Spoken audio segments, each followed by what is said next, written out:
ప్రధానమంత్రి గౌరవిస్తా ఉంటే తీసేసి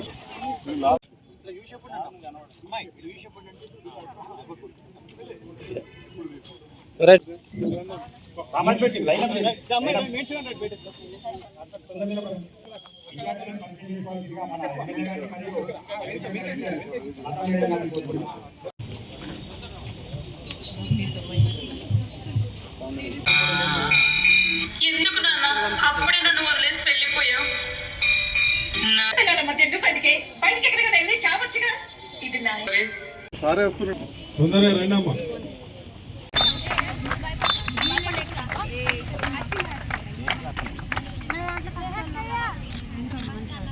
మంచిగా ఆడుకోరు, ఏం కాదు, నో ప్రాబ్లం. పడాలి పడాలి, go go go. Very good బిడ్డ, వెరీ గుడ్. కొట్టాలరా, బోనస్ కూడా, good good, bonus, very good. చేస్తాను ఆడండి ఆడండి ఆడండి ఆడండి, ఓవర్ రైడ్ అయితే ఆడండి. అరే బోనస్ చేద్దాం బాగా.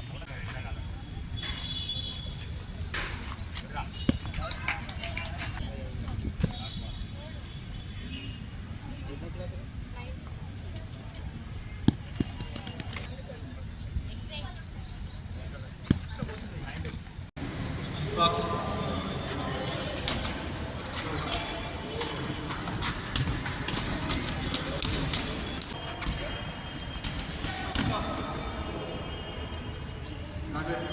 Box.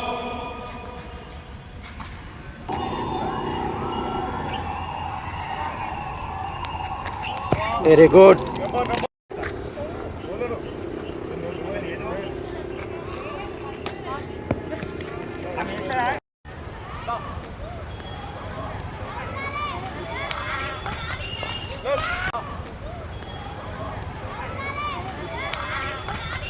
Look. 16-year girls, G. Yashaswini Tadipalli, O. Shashipriya Allipur, Sriniti Allipur.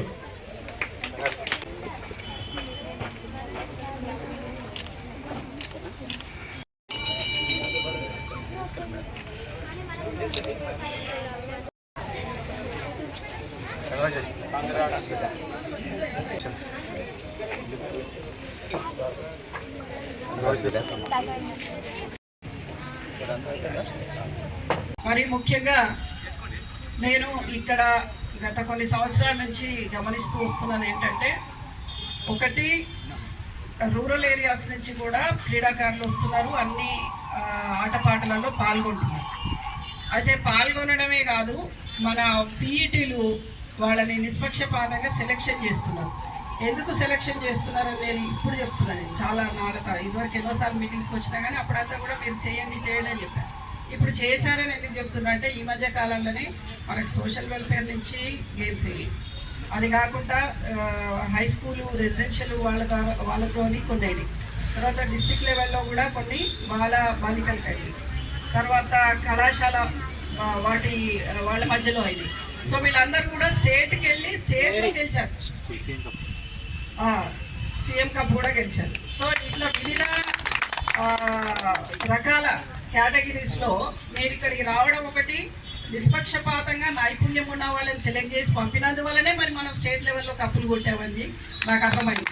So చూడండి, మరి మీరు శారీరకంగా మానసికంగా దృఢంగా ఉంటే మీరు కూడా 80 years బ్యాచ్, రాబోయే బ్యాచ్లో మీరు ఆడాలి. అప్పుడు మేము చూడం కానీ మీరు ఆడాలి అని మేము కోరుకుంటున్నాం.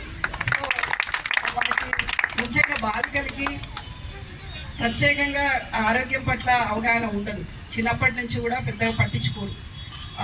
అబ్బాయిలు అయితే బయటకు వెళ్ళాలి, పని చేయాలి, సంపాదించాలి, కుటుంబాన్ని పోషించాలి అనేటువంటి ఒక మోటోతోని వాళ్ళని చిన్నప్పటి నుంచే ఒక కేర్నెస్ అనేది, ఏముందిలే ఎవరో ఒక ఇంట్లో ఉండే అమ్మాయి అనేటువంటి ఒక భావన ఉంటుంది. వాళ్ళు కావాలని చేయకున్నా కూడా ఆ భావన అట్లా ఉంటుంది. అది ఎందుకు ఉంటుందంటే అది బ్లడ్లో ఫ్లో అయిపోతూ వస్తుంది పాతకాలం నుంచి. సో దాన్ని మారుస్తూ ఇప్పటి అమ్మాయిలు మారుతున్నారు.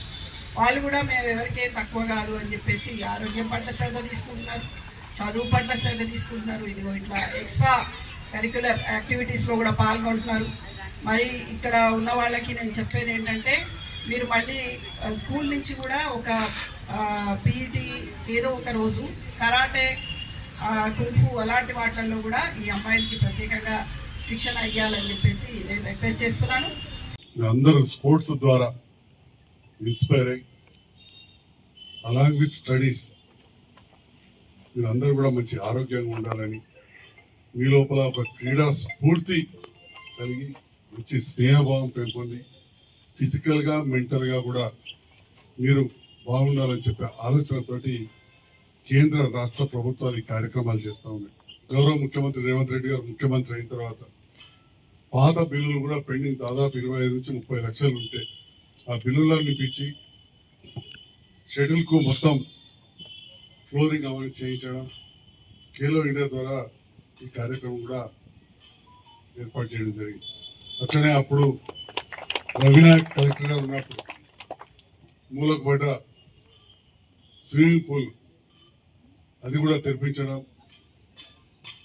ప్లే అండ్ పే దాంట్లో కొంత డబ్బులు ఇస్తే మనం ఆడుకునే విధంగా స్విమ్మింగ్ చేసుకునే విధంగా చేస్తూ మంచిగా మెయింటైన్ చేస్తూ ఉన్నారు జిల్లా స్పోర్ట్స్ అధికారులు. ఇప్పుడే చాలా సంతోషమైంది, ఎందుకంటే బాక్సింగ్ మనందరికీ తెలుసు ఒలింపిక్స్ లో కూడా ఉంది. మరి బాక్సింగ్ ద్వారా ఎవరైతే మన పిల్లలు మంచి గెలిచిరో వారికి నీట్ ఎగ్జామ్ లో కూడా సీట్ వచ్చిందని చెప్పింది. అంటే యాడెడ్ పాయింట్స్ అంటే మనకు ఉద్యోగాలలో కావచ్చు, ఎడ్యుకేషన్ అడ్మిషన్లలో కూడా మనకి అవకాశం ఉన్న సందర్భంలో పిల్లలు చదువుతో పాటు తప్పకుండా వీటిలో పాల్గొనాలి. డెఫినెట్గా నేను అనుకుంటా, నేను రాకముందు మా లతా మేడం గారికి మంచి స్ఫూర్తిదాయకంగా స్పీచ్ ఇస్తారు. ఇంట్లోనే ఇస్తారు, అందులో మహిళల గురించి అయితే బాగా ఇస్తారు. చాలా విషయాలు చెప్పుకుంటారు డెఫినెట్, ఎందుకంటే మేడంతో చాలా సంవత్సరాలు కలిసి పనిచేస్తూ ఉన్నాం. మేడం వివిధ హోదాలలో ఇక్కడ ఉండడం, ఇప్పుడు కూడా మనకు అడిషనల్ కలెక్టర్గా ఉండడం మనకు చాలా సంతోషం, అదృష్టం. ఎందుకంటే I wish all the girl children best of luck. ఇది సమాజానికి తెలిసే విధంగా చిన్నపిల్లలను ఆడపిల్లలను తక్కువ చేసి చూడొద్దు అనే విధంగా మరి కార్యక్రమాన్ని చేపట్టడం సంతోషం. మరి నాకైతే ఒక్కతే బిడ్డ, నా ఆప్యాయత ఉంటుందో మీరు అర్థం చేసుకోవచ్చు. తప్పకుండా వివిధ సందర్భాల్లో మీకు ఏది ఉన్నా కానీ అన్ని విధాల నేను అండగా ఉంటానని చెప్పి కూడా ఈ సందర్భంగా తెలియజేస్తూ, ప్రత్యేకంగా రవి గారికి హృదయపూర్వక ధన్యవాదాలు తెలియజేస్తూ